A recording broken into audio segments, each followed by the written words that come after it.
Manipur leingak ki Education Department ki Engineering Cell da Chief Engineer Oiba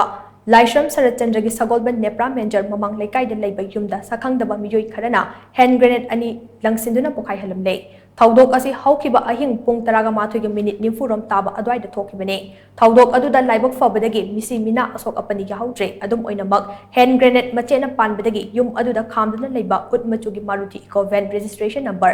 MN01AZ3620 amade yumgi gate ke sarukta akai atoi khara thoke yumlakta bom Langsinduna landabagi thawong asibu yaningdaba phongdoktuna ngase khwairakbam Leikai Nepra Menjor Mamang Leikai apunba club maira paibi amadi senglupna sinduna Laishram Saratchandra yum mamang wakan mifam ama pangthokre wakat mifam aduda saruk yakhibe Sagolband Nepra Menjor Mamang Leikai gi maira paibi member Soyam Promilana hai Lamdam asida hauzik oiriba tangdun leita da bafibam asigi mathakta ichau asina madam oiraga kham thengna wana dingai cherak asidai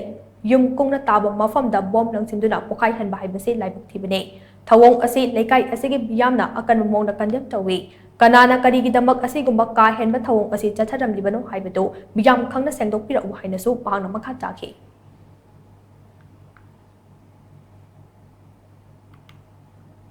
ngarang pung 13 taba matamsida bom ani langjalamaga yumnakta bom chilanjalama matamta bom che loi aka tu thoale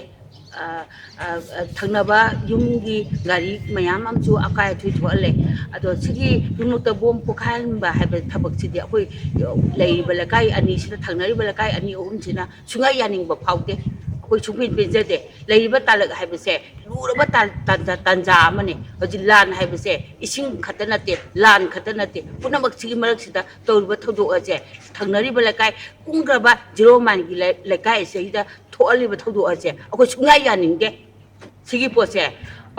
matungda amona tholakpa taragadi akoina lemda tharoi mara paibi amadi leiba karu Leikai gi ima iben punamak sina akoi gi chilinau nupa lomda hairaga su sungai yaningba phawro amona tawdanaba amukhana ngasi haiba numisidagi tokpiro hana koina haijari